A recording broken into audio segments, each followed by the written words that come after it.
Kerala vision cable TV. Operators association സ്ഥാപക പ്രസിഡന്റായിരുന്ന NH അൻവറിന്റെ സ്മരണയ്ക്കായി ഏർപ്പെടുത്തിയ മാധ്യമ പുരസ്കാരങ്ങൾ വിതരണം ചെയ്തു. കൊച്ചിയിൽ നടന്ന ചടങ്ങിൽ സമഗ്ര സംഭാവനയ്ക്കുള്ള പുരസ്കാരം പ്രശസ്ത മാധ്യമ പ്രവർത്തകൻ MP നികേഷ് കുമാറിന് നൽകി. NH അൻവർ അനുസ്മരണവും സെമിനാറും പരിപാടിയുടെ ഭാഗമായി നടന്നു. Kerala vision cable TV. Operators association സ്ഥാപക പ്രസിഡന്റായിരുന്ന NH അൻവറിന്റെ സ്മരണയ്ക്കായി NH അൻവർ ട്രസ്റ്റ് നൽകി വരുന്ന മാധ്യമ പുരസ്കാരങ്ങളാണ് കൊച്ചിയിൽ വിതരണം ചെയ്തത്. പുതിയ കാലത്തിന്റെ വെല്ലുവിളികളെ പുതിയ ഉള്ളടക്കങ്ങൾ കൊണ്ട് നേരിടുന്നതാണ് മാധ്യമ പ്രവർത്തനമെന്ന് പരിപാടി ഉദ്ഘാടനം ചെയ്ത പ്രമുഖ മാധ്യമ പ്രവർത്തകൻ CL തോമസ് പറഞ്ഞു. നമ്മളൊരു പക്ഷേ ഒരു കാലത്ത് കോമാളിത്തരം എന്ന് വിളിച്ചിരുന്ന കാര്യങ്ങൾ ഇന്ന് TV-യിൽ കണ്ടുകൊണ്ടിരിക്കുന്നു.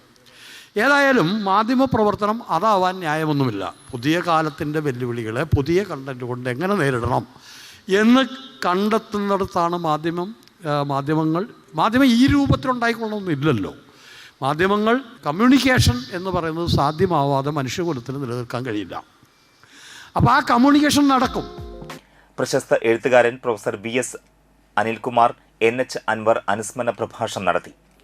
ഇടപഴകാൻ കഴിയുമ്പോൾ എല്ലാവരെയും ഒരുമിച്ച് ചേർത്ത് കൊണ്ടുപോകാനുള്ള ഒരു കഴിവ്, അത് ചില്ലറ കഴിവൊന്നുമല്ല. ചേർത്ത് പിടിക്കാൻ ഒരു പ്രത്യേക കഴിവ് വേണം. പുറത്തു പോ എന്ന് പറയാൻ വേറൊരു കഴിവാണ്. അതുകൊണ്ട് ചേർത്ത് പിടിക്കുന്ന ഈ കഴിവ് അൻവർ നിരന്തരമായി നിലനിർത്തുകയും കേരള വിഷൻ എന്ന പ്രസ്ഥാനം ഒരുപക്ഷെ കേരളത്തിലെ ഏറ്റവും വലിയ സംരംഭങ്ങളിൽ ഒന്നായി തീരുകയും ചെയ്തു.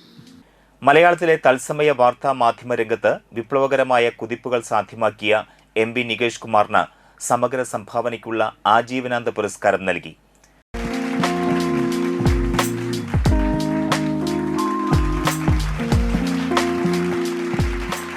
ഏറ്റവും പ്രാദേശികമായ ഒരു സംരംഭമാണ് COA എന്ന മഹാപ്രസ്ഥാനമായി വളർന്നു പന്തലിച്ചിട്ടുള്ളത്.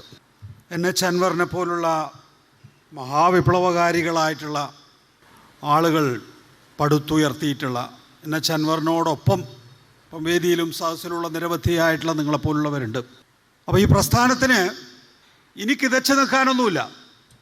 ഇനി സ്പ്രിൻ്റ് ഓടുന്നത് പോലെ ഓടിയാൽ ഈ രാജ്യത്തെ ഏത് കുത്തകയെയും വെല്ലുവിളിക്കാൻ കഴിയുന്ന ശക്തിയോടുകൂടി നമ്മുടെയൊക്കെ അഭിമാന സ്തംഭമായി നിലകൊള്ളാൻ കഴിയും എന്ന കാര്യത്തിൽ തർക്കമില്ല. അതൊരു അഭിനന്ദന വാചകമല്ല, അതൊരു യാഥാർത്ഥ്യമാണ്. സാറ്റലൈറ്റ് ചാനലുകളുടെ വിഭാഗത്തിൽ സ്ത്രീ ശാക്തീകരണം എന്ന വിഷയത്തിൽ അധിഷ്ഠിതമായി മികച്ച റിപ്പോർട്ടിന് 24 ന്യൂസ് ചാനലിലെ മുഹമ്മദ് റാഹീസ് അർഹനായി. റാഹീസിന്റെ അസാന്നിധ്യത്തിൽ 24 ന്യൂസ് പ്രതിനിധി പുരസ്കാരം ഏറ്റുവാങ്ങി. കേബിൾ വിഭാഗത്തിൽ മികച്ച ന്യൂസ് സ്റ്റോറിക്കുള്ള പുരസ്കാരത്തിന് പയ്യന്നൂർ നെറ്റ്വർക്ക് ചാനലിലെ സുധാ സുരേന്ദ്രൻ അർഹയായി. പ്രണയം തകർത്ത ജീവിതം എന്ന സ്റ്റോറിക്കാണ് പുരസ്കാരം. കേബിൾ വിഭാഗത്തിലെ മികച്ച ക്യാമറ പേഴ്സണായി തിരഞ്ഞെടുക്കപ്പെട്ടത് ദൃശ്യ TV-യിലെ നെൽസൺ മാന്തുരുത്തിയാണ്. വയനാട് വിഷൻ ചാനലിലെ സഞ്ജയ് ശങ്കരനാരായണൻ മികച്ച എഡിറ്റർക്കുള്ള പുരസ്കാരം നേടി. COA സംസ്ഥാന പ്രസിഡന്റ് പ്രവീൺ മോഹൻ അധ്യക്ഷനായ ചടങ്ങിൽ Kerala info media CEO NE Harikumar jury report അവതരിപ്പിച്ചു. NH Anwar trust chairman Abubakar Siddique സ്വാഗതം പറഞ്ഞ പരിപാടിയിൽ trust secretary Vijayakrishnan K report അവതരിപ്പിച്ചു. COA സംസ്ഥാന general secretary PB Suresh, treasurer Binu Sivadas, Kerala vision technical institute MD K Govindan, Anwar trust treasurer KV Rajan എന്നിവർ സംസാരിച്ചു.